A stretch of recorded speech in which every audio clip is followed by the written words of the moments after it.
Bonjour à tous et bienvenue pour cette nouvelle vidéo qui se nomme Et si on mangeait du chocolat? Oui, moi j'adore le chocolat. Alors consommer intelligemment et avec modération, les bénéfices pour la santé sont vraiment remarquables. Les Mayas en consommaient déjà pour leurs vertus thérapeutiques. Tous les chocolats par contre ne se valent pas. Entre le chocolat blanc, le chocolat au lait et chocolat noir, il y a une énorme différence, comme vous allez pouvoir voir sur cette image. Alors déjà, le chocolat blanc, c'est que du sucre et du gras. Il n'y a pas beaucoup de chocolat. Le chocolat noir, lui, est riche en fibres qui vont servir de prébiotiques pour notre flore. Au niveau des lipides, on voit que pour les trois chocolats, le niveau est à peu près le même. Et nous savons que ce n'est pas le gras qui fait grossir, mais bien le sucre. Les valeurs nutritionnelles du chocolat noir. Alors déjà, il y a la théobromine, qui est un stimulant doux avec une action positive sur l'humeur. Le magnésium, qui est un minéral essentiel, permet d'être moins hyperactif à notre environnement, à mieux gérer nos émotions. Donc une carence en magnésium peut vraiment créer des troubles de l'attention, de l'humeur. Alors, dans le chocolat noir, on trouve énormément de flavonoïdes. Donc les flavonoïdes sont des antioxydants. Dans notre corps, nous avons beaucoup de radicaux libres qui sont synthétisés par notre organisme. Et ça crée comme une sorte de rouille. Ça peut être vraiment assimilé à un vieillissement des cellules et donc, au final, de notre peau et de notre cerveau. Et dans le chocolat, il y a 2 fois plus d'antioxydants que dans le thé vert, environ 10%. Ces flavonoïdes jouent vraiment un rôle non négligeable dans la prévention de certaines maladies, comme le cancer ou dans le stress oxydatif. Alors l'intérêt de la consommation du chocolat noir.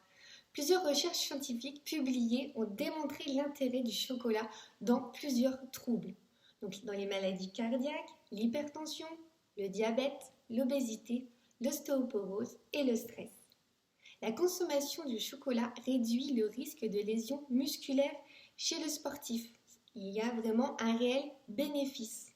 Et tout ça, bien sûr, a été prouvé par des études scientifiques. Le chocolat réduit aussi le stress oxydant, ce qui réduit aussi notre taux de cortisol et donc notre stress. C'est vraiment très important. Le chocolat joue un rôle aussi dans le vieillissement. En effet, la consommation réduit le raccourcissement des télomères. Alors qu'est-ce que c'est que les télomères? Ce sont des structures qui protègent l'extrémité des chromosomes et qui raccourcissent à chaque division cellulaire jusqu'à complètement disparaître et donc qui entraînent l'arrêt et la mort de la cellule. Donc il y a vraiment un vieillissement. En consommant donc du chocolat, notre potentiel de santé augmente. Le chocolat joue un rôle aussi sur notre microbiote. Comme je vous disais, il est riche en fibres. C'est un prébiotique. On peut le considérer comme un alicament parce qu'il apporte des bonnes choses à notre organisme. Et comme on le sait, si notre microbiote va bien, alors notre organisme se porte au mieux. Alors par contre, je voulais vous parler du Nutella, parce qu'on en voit sur toutes les tables, pour les enfants. Et aujourd'hui, il existe vraiment des autres marques bio qui sont avec un goût très bon et qui sont meilleures pour la santé.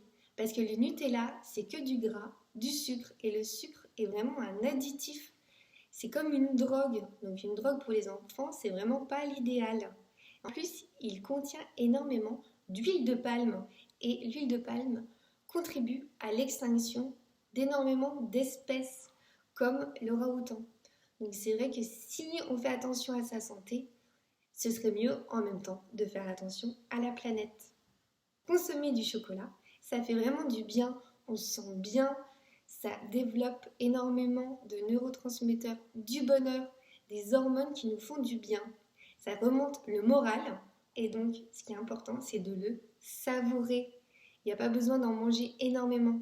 Le chocolat noir est vite rassasiant par son goût vraiment très chocolaté. Donc juste un carré, ça suffit. Vous pouvez le déguster, le laisser fondre sur la langue très doucement et ça vous fera un bien fou. Et si vous n'avez pas l'habitude du chocolat noir, vous pouvez commencer doucement. Vous commencez à manger du chocolat à 50%, ensuite vous habituez, vous passez aux 60, 70, 80, 90 et peut-être même 100. Bon, là, c'est quand même assez amer. Mais bon, on s'habitue à tout. Et ce qui est bien, là, ça nous permet de changer et de devenir gourmet et non gourmand. Donc voilà, j'espère que cette petite vidéo sur le chocolat vous aura fait du bien, vous donnera envie de changer votre habitude entre du chocolat blanc et du chocolat noir, bien meilleur pour la santé, et en plus vous aurez une bonne excuse.